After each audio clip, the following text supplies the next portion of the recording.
Up and information overload in the final hour of the Sean Hannity Show. Do you see any role that you've had in this sentiment that we've seen where people are questioning whether you're trustworthy? I can only tell you, Brianna, that this has been a theme that has been used against me and my husband for many, many years. And at the end of the day, I think voters sort it all out. I have great confidence. I trust the American voter. So I trust the American voter 100% because I think, the American voter will weigh these kinds of accusations. I mean, people write books filled with unsubstantiated attacks against us and even admit they have no evidence. But, of course, it's your job to cover it. So, of course, that's going to raise questions in people's minds.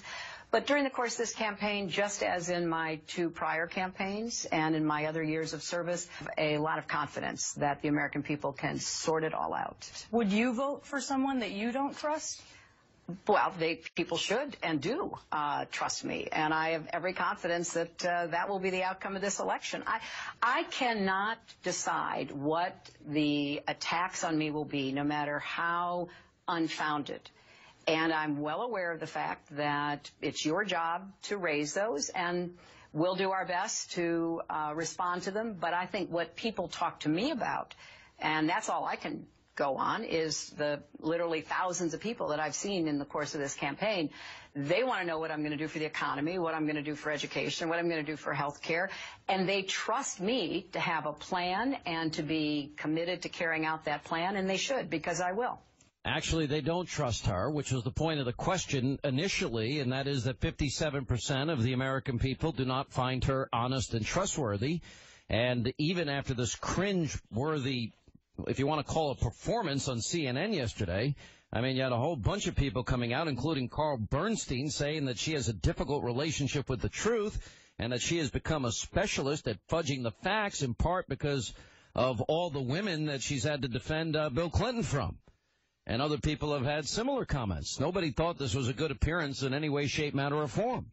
Now, the person that she was referring to who wrote that book, of course, was Peter Schweizer, author of the bestseller Clinton Cash, the untold story of how and why foreign governments and businesses helped make Bill and Hillary rich. Also with us, Roger Stone, a political consultant. He worked for Richard Nixon, Ronald Reagan, and George, both Bushes. Anyway, welcome both of you back. Thanks for having me, Sean. All right, Peter, I mean, she took a kind of direct swipe at you. What's your reaction to it? Well, it's really quite funny. I mean, for her to say that I admit that I don't have any evidence, the evidence is in the transactions and the money. People are not just creating issues out of whole cloth. We're simply looking at the flow of money and the fact that they didn't abide by basic agreements they had with President Obama. And that's really where I would, fault the journalists here.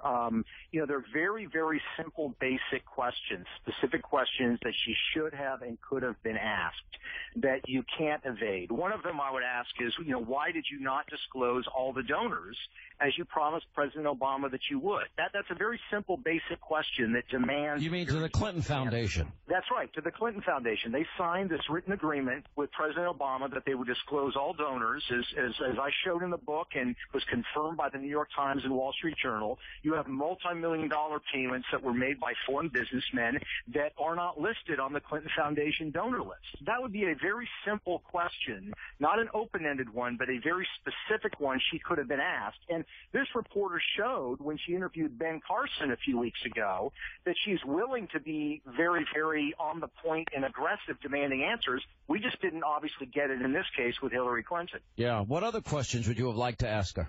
I would have asked her specifically about the uranium deal. The Uranium One deal where 20% of U.S. uranium is going to the Russian government. Their first explanation was that Hillary didn't know anything about the deal. Then they came out and said, well, she was not directly involved in the deal. And I would have asked her, if you were not directly involved in this deal, which I personally doubt, does it really reflect well on the Secretary of State to not be involved in a decision that would transfer 20% of our uranium in the United States to the Russian government? I mean, answer the question about whether you were involved or not, and if you were not involved, what does that say about your tenure as Secretary of State? You know, one of the things, Roger Stone, that stood out to me is, these are the types of attacks that have been used against me and my husband for many, many, many years. It's like, it's Groundhog Day all over with them, and that's deny and obfuscate and admit nothing and really say nothing either, that just act like a victim. There's nothing forthcoming. Where's the forthcoming transparency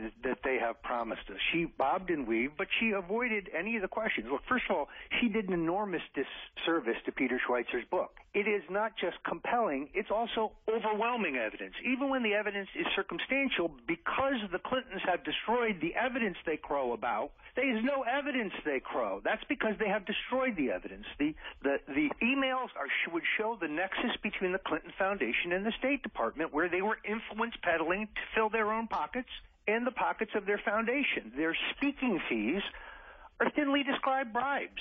Nobody pays $750,000 for 45 minutes of Bill Clinton. So, it was an extraordinary performance. Shifty, insincere.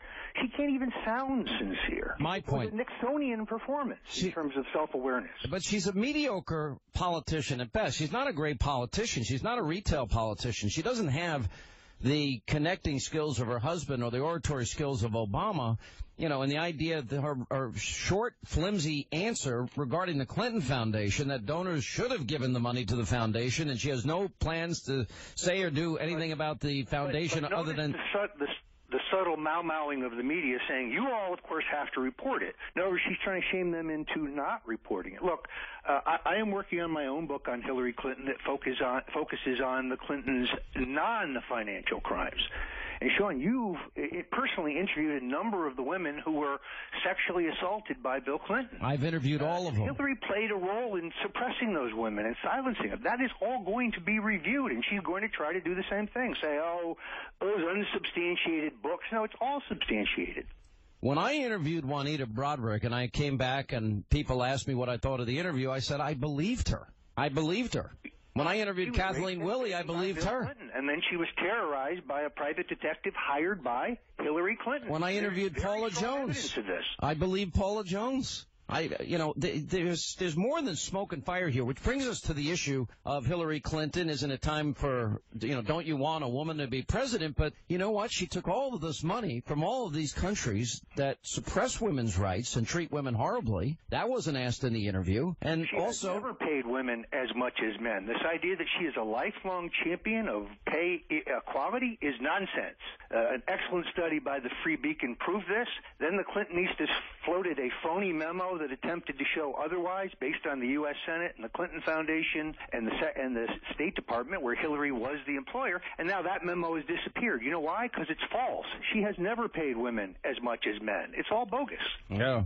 What did you think about her answer about the Clinton Foundation, considering you did such investigative work in your book, Peter? Well, again, I think it was really journalistic malpractice. We all are familiar enough to know that Hillary Clinton and Bill Clinton before her, like a fair number of politicians, are not going to give a straight answer to a difficult question. And I think it's really incumbent upon journalists, when they get these small windows of opportunity, to actually sit down with the Clintons, in a respectful way, but in an aggressive way. Again, I would encourage people to go and look how the same reporter interviewed Ben Carson, to ask difficult questions. And the question related to the Clinton Foundation was basically, if you become president, are you going to fold up and send the Clinton Foundation away? Well, you can ask that question, but why are you not asking questions before about who's giving you money, the fact that you've got guys, giving $100 million to the Clinton Foundation who do deals with African warlords? If this were any other politician in American politics, particularly, I would dare say, a Republican, those are the exact sort of questions they would be asked. And so, to me, I certainly have huge problems with the way in which the Clintons operate, but they are not going to volunteer this information. You have to have reporters that are willing to be aggressive, respectful, but aggressive when they have these opportunities. In this case, it was just a big fail on the part of CNN.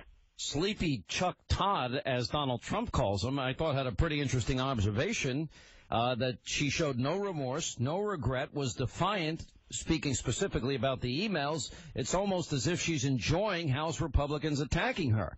I don't think, Roger, that she can come up with a good answer about the emails. She said, well, there's no law and there was a precedent for this. Nobody ever did this before her. My great interest at this point is whether the Chinese